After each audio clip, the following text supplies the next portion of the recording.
What's up, you guys? Welcome back to the Simple Gospel. My name is Amira, aka Ami for short. If you're new here, make sure you subscribe and join the family. This is a place where we are discovering who Christ is, because as we discover him, we get to find out who we also are called to be. So I know you can see the title, and you're probably wondering, why did she return her iPad Pro 12.9 inch? I say inch. I know it's an amazing iPad and I had an amazing experience with it, but God told me that I needed to return it because it didn't belong at home. It belonged in a store, not in my possession, but back in the store. Well, I want to first give you a little bit of a background as to why the iPad was even in my possession from the start. First of all, I have an iPad 10.9 inch already, and I have my laptop MacBook Air from 2018, I believe, 2019. And long story short, I was not satisfied. I was not content with what I had. I felt like I wasn't using my laptop. I still don't use it as much. I use it really for like Google Docs, typing and stuff, and when I need to write. And then I also use this iPad 10.9 inch for journaling. I use it for social media and reading the Bible, but I was not content with what I had, and so I wanted to kind of do something that was more convenient, because the iPad Pro 12.9, it's a screen that's big enough that can convert into a laptop, especially if you have the keyboard added to it. Now, I had watched so many videos to kind of make the decision, because I was like, it's not a laptop, it's going to be an iPad just with a keyboard. And so I wanted to see if I was going to be missing out on stuff that I can do on the laptop. Turns out, from all the videos and reviews that I watched, is that there are certain softwares that the iPad does not have. And so I was like, all right, I'm okay with that. I'm okay with that because, again, I hardly use my laptop as it is. So I started doing more research. I started going onto the Apple Store, Best Buy, trying to figure out what was the best price that I can get. Honestly, like, I was also debating between the iPad Air, the newer one, and then the Pro. So I went with the Pro, and I went on Best Buy. In the midst of my research, I was praying and I was asking the Lord, what did he have in mind? Like, what was his best option for me? Should I go with the iPad Pro? Should I go with the iPad Air? You know, like, what's affordable? Because again, my mom was the one that was going to be buying it, but I also didn't want to break her bank. And so that led to me believing I heard the Lord say to go with the iPad Pro 12.9 inch. And keeping in mind, with all the videos, all the research I had done, I still could not remember what generation was which iPad. All I heard was 6th generation, and I didn't even know if that was a generation at the time, like when I heard it, right? So I'm like, oh, like, that definitely was God, you know, like, whoa, that's crazy. So I had to go back onto the Apple Store. What screen size aligned with that generation? So once I found out that it was a 12.9 and I saw the price of the 12.9, I was like, oh my God, like, no, like, that just can't be, like, that's just too expensive. Maybe I'll just go with the 11 inch because it's a lot cheaper. I can get my keyboard, I can get my Apple Pencil and all of that. Psych. And So I ordered it. I ordered the 11 inch, got it mailed to me, and I used it for like maybe a week or so. And then I just did not have peace about it. And I was like, okay, maybe I should return this. Maybe I should go with what I originally believed the Lord was telling me to go with. But I was just like, the price. It just doesn't make sense. Like, I don't know, that's too expensive. So that's why I went with the 11-inch first, because of the price. So then I returned it, went to the Best Buy store, returned it. Then I kept waiting. I waited, I prayed about it again. I was like, Lord, like, this just doesn't make sense. Like, is this you? But I think I was already in my heart and in my mind confident, or just, it had to be God, right? It had to be God. One day, my mom was heading out to go somewhere, to go to a meeting, and I was like, I'm gonna take this opportunity. This is my spiritual mom, not my biological mom. My biological mom was the one that was gonna be buying it for me. So my spiritual mom was heading to a meeting, and I was like, this is the right moment, because I don't have to deal with the accountability. See, that's where I went wrong right there. That's the evidence that I should not have been doing what I was doing, was that I was trying to keep it a secret.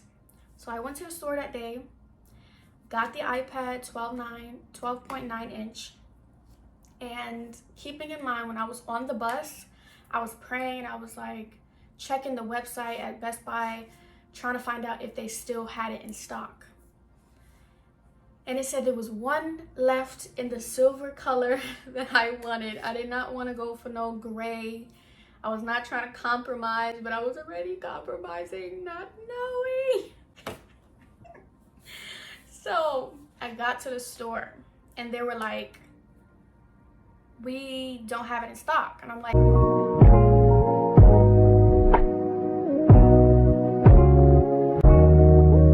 that's not possible, because it says online that you guys have one left.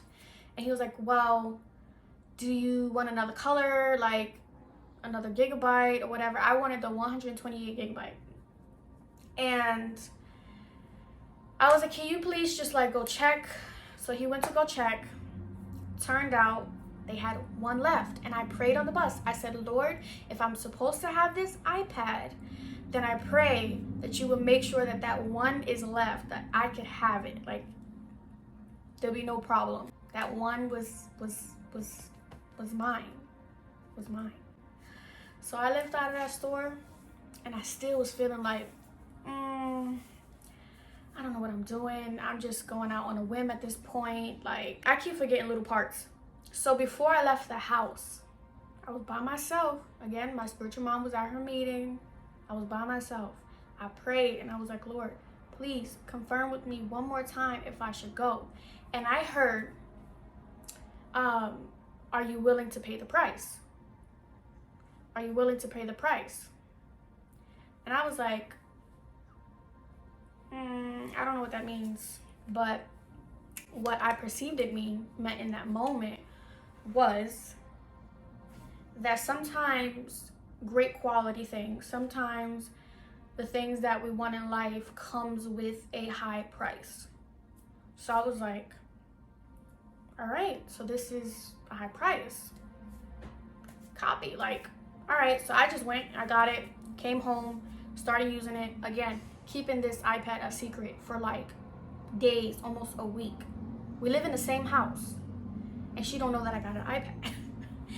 She wasn't, I think she wasn't really paying attention, because like, she's not into the Apple products. And so I don't think she could tell the difference between the iPad I already had and the iPad that I just had got. Maybe the color case. I had it for weeks. Then I told her, and she was like, she didn't say much.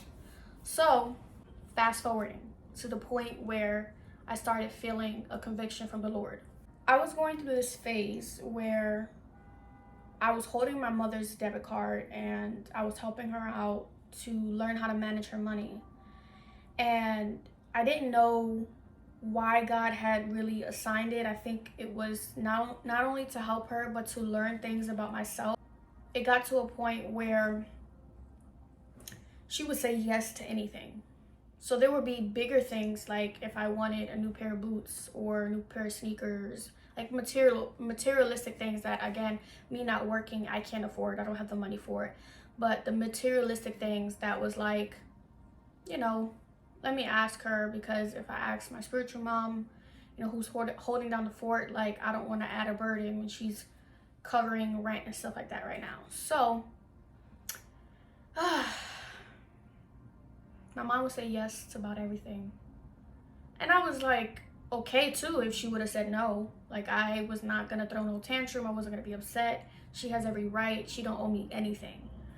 But I think that subconsciously I was probably aware that she was gonna say yes.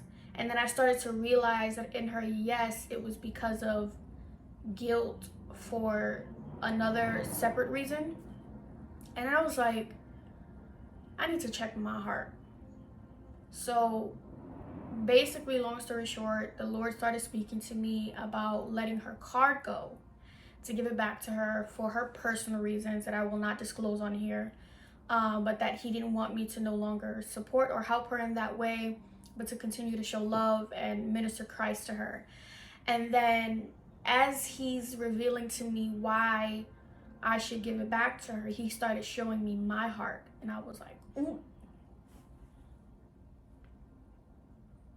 I was like, all right, Lord. Basically, the Lord was telling me that I was walking in a coveting spirit, because he brought me to Romans 7. And I was like, I read through it and I was like, okay, Lord, like, I don't get what you're trying to tell me through it. But there was one verse that stood out to me.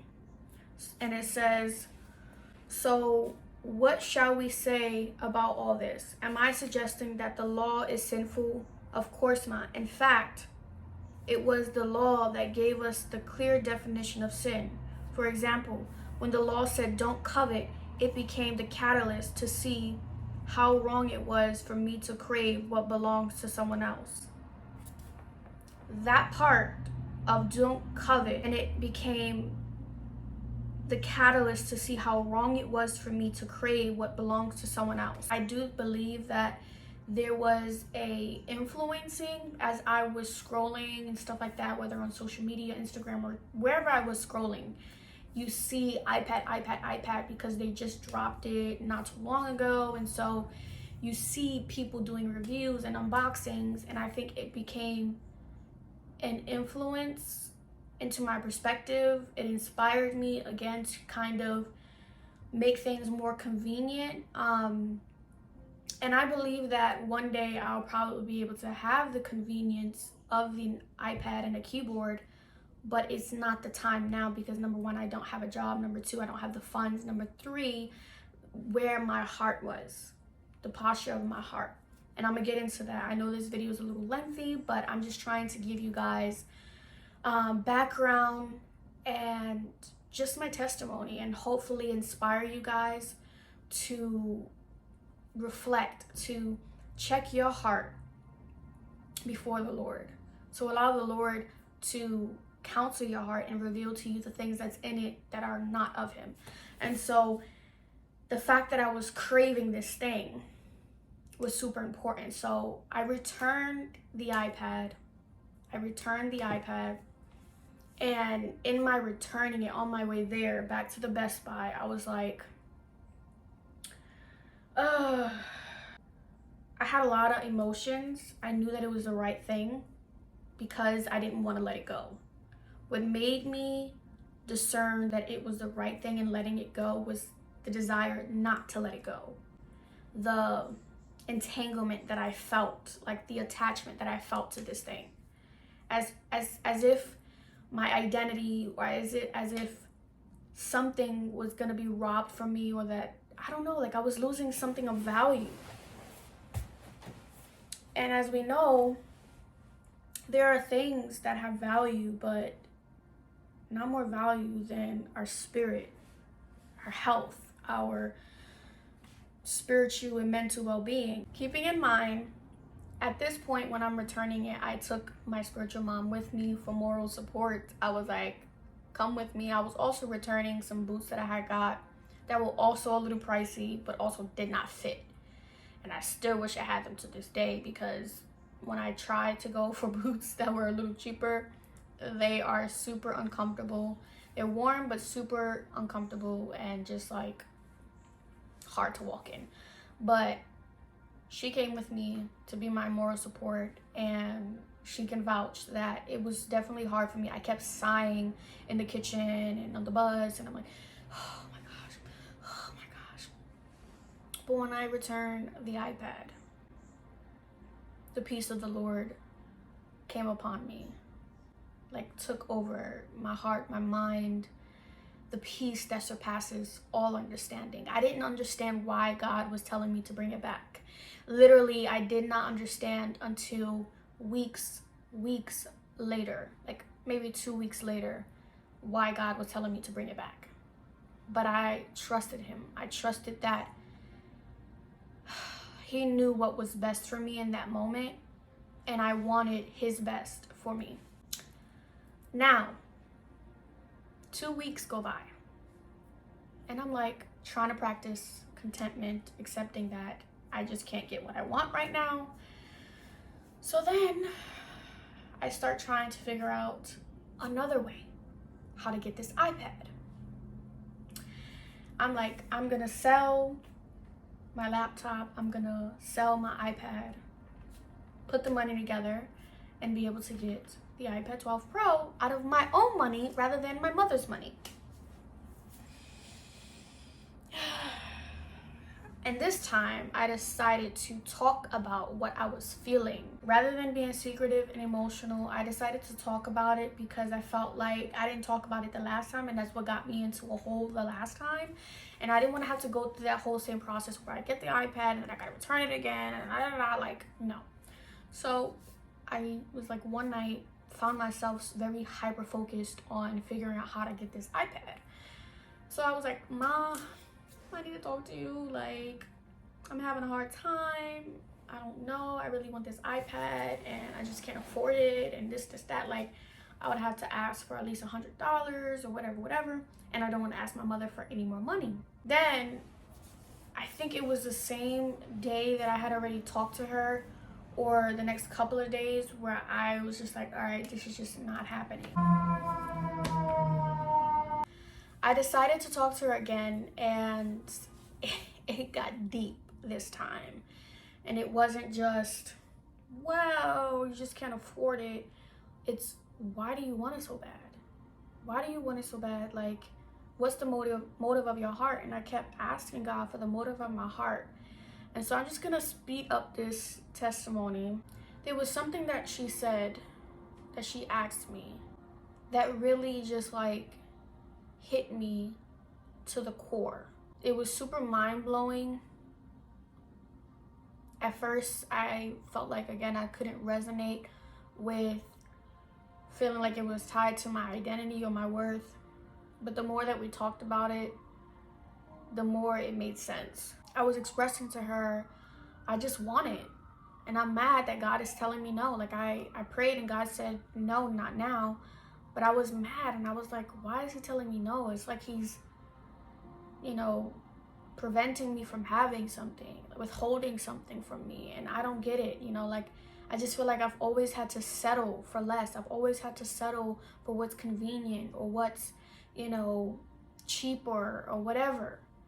And then, you know, she started just talking about, maybe you feel like it's tied to your worth. And I was like, and I thought about it.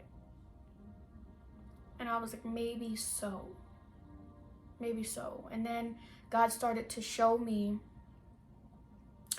scenarios that happened to me as a child that caused me to feel like what I had wasn't enough. So here it is, I get an iPad 12.9 inch, and I'm getting it because I feel like it's gonna make me feel significant. It's making me feel significant to my mom, or it's making me feel significant to myself because I'm able to figure out a way to pay for this thing. So the Lord began to reveal to me that I was valuing money, that the most expensive thing would cause me to feel significant, would cause me to feel seen, would cause me to feel qualified. I remember just breaking and crying and just weeping, like, whoa. Seeing how, as a kid, my parents did the best that they could, but I also received the hand-me-downs. I didn't really get new clothes like my sister or my brother was getting. I got what my sister could no longer fit. Her sneakers, her clothes at times. I just felt like I was always being picked on too for what I wore or what I had. Getting this iPad, getting the new boots, the new shoes, or getting whatever I wanted made me feel significant. So going back to holding my mother's debit card, I asked the Lord, I was like, Lord, if you knew that I was struggling with being covetous or coveting or whatever, you know what I mean, then why would you have me support her in this way? Why would you have me hold her debit card? And he's like, to show you your heart. Like, though I was entrusting you to help her, to support her, and you did, but I still needed to show you your heart. So not only did you support her, not only did you learn to love her for where she was and not what she can give you, but for where she was and who she was in her brokenness, but you also learned your brokenness. Oof. You also learned your value was not in monetary things, and that was the way that I grew up. Like, my mother showed her love to us through buying us things.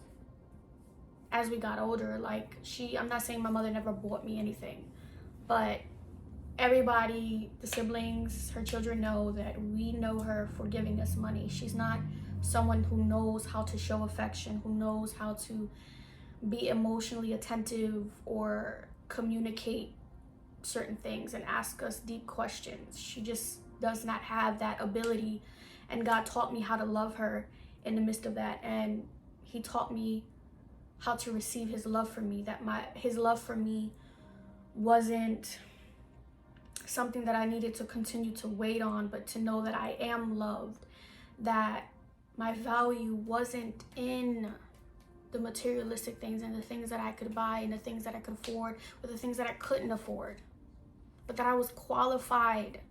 I was qualified, and that I needed to learn how to be okay with being without. He told me, face your fears of being without. A lot of the times as believers, we compromise on a lot of things. We want to fit in with culture and what we wear, the shoes, the clothes, the technology. But the Lord talks about not storing up treasures here on earth, but to store up heavenly treasures. I also asked him, why is it so important that I have these things, these materialistic things? It's like, it's superficial. Like, it's very surfaced. It's not deep. It's not profound. It's superficial. And I was living from a superficial lens. And so do I still have a desire to get an iPad? Like, that much. But as I continue to surrender my heart to the Lord and allow him to do that inner work in me, that desire is not from that place of, I gotta have this thing in order to feel significant. That desire is, I just still want convenience. I just still want something that's a little bit more desirable, because I love to write with my hands. I love to write, but I also like the ability to be able to type up things. And so, is it going to be convenient for me? Yes. But it wasn't conducive to my spirit. It wasn't conducive to my heart. It wasn't conducive to my growth, my walk with the Lord. It would only be an idol. It would only be that thing that separates me from discovering his unconditional love for me.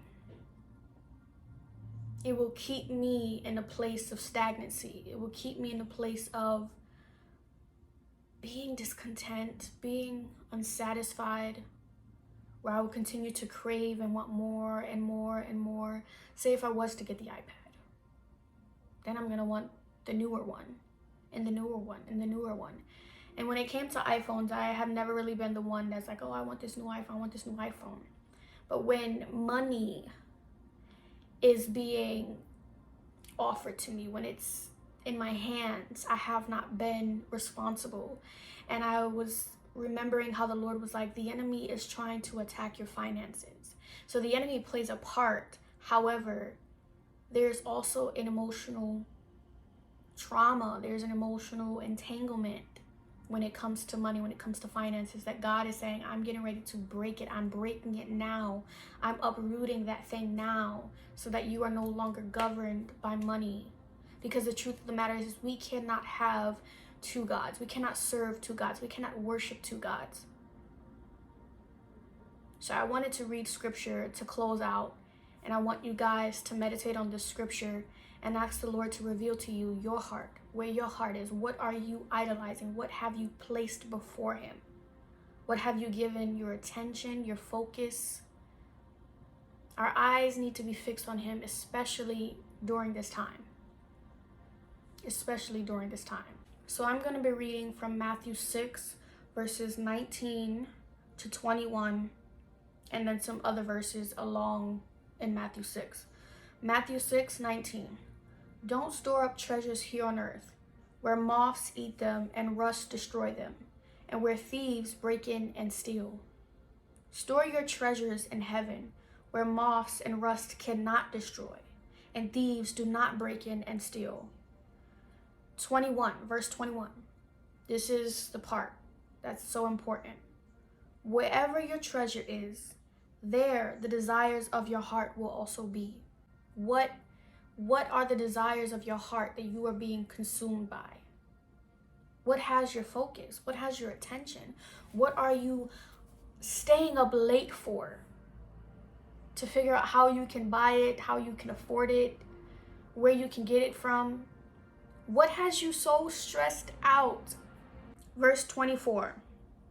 No one can serve two masters, for you will hate one and love the other. You will be devoted to one and despise the other. You cannot serve God and be enslaved to money. We have been enslaved to money. We live in a society where we are going through inflation, where we are going through many people losing their jobs, many people looking for raises, many people working their butts off to afford to pay their rent, their mortgage, their bills. Do not become a slave to money. This is a funny thing that God revealed to me, right? That he reminded me of, is that money is made from paper, and paper comes from trees. God made the trees. God made the gold and the riches. He made money. So though we see it as we're working for money, to get paid by an employer, to get paid by a brand deal or whatever it is, but the truth of the matter is we're so focused in finding our security in our job, in our raise, in our pay, but we're not finding our security in him, the one who has made the money, the one that has supplied us the job, the one that has kept us with a roof over our head, the one that has kept us in the job. Our employer at any moment can say you're fired, but God says he will turn any no into a yes. So God told me no to the iPad Pro. He told me no. And in that moment, I felt angry, fearful, confused, disappointed. But his no was protecting me. His no was, I have something greater for you. And that greater is healing to your soul, healing to your mind, that you will no longer be entangled, my daughter. Healing. That is the greater thing that he was offering me. You cannot serve God and be enslaved to money. You cannot serve God and be enslaved to your relationship, to your spouse. You cannot serve God and be enslaved to food. You cannot serve God and be enslaved to whatever you have been enslaved to. You know what that is. Check your heart, because I've had to check mine.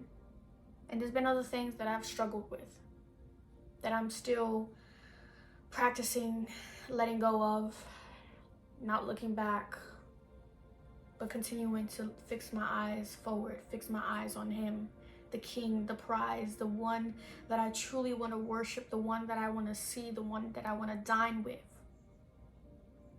I can't dine with my iPad. It will never feed me. It will never satisfy me.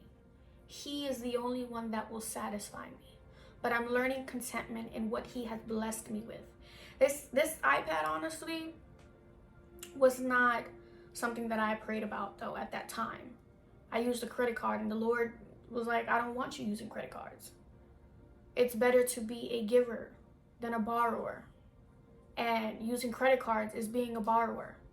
Though you're paying it off, you're still borrowing money in advance. Now I'm going to read Matthew 6, verses 32 to 34. Actually, 31 to 34. So don't worry about these things, saying, what will we eat? What will we drink? What will we wear? These things dominate the thoughts of unbelievers. Unbelievers, people that are in the world, the flesh, people who are still walking in the flesh and not in the spirit. So when we are being dominated, when our thoughts are being dominated by the iPad, by the phone, by the shoes, by whatever it is, sex, money, relationships, friendships, when your thoughts are being dominated, you're walking in the flesh. You're walking as an unbeliever. You're walking as if you are of this world. We are not of this world. We are just here, a part of it. We are the light in the midst of darkness. This is not our home. We are not to store up treasures here on earth, but we are to store up treasures in heaven. These things dominate the thoughts of unbelievers, but your heavenly Father already knows all your needs. Seek the kingdom of God above all else and live righteously. Walk in the righteousness of God, and he will give you everything you need. So don't worry about tomorrow, for tomorrow will bring its own worries.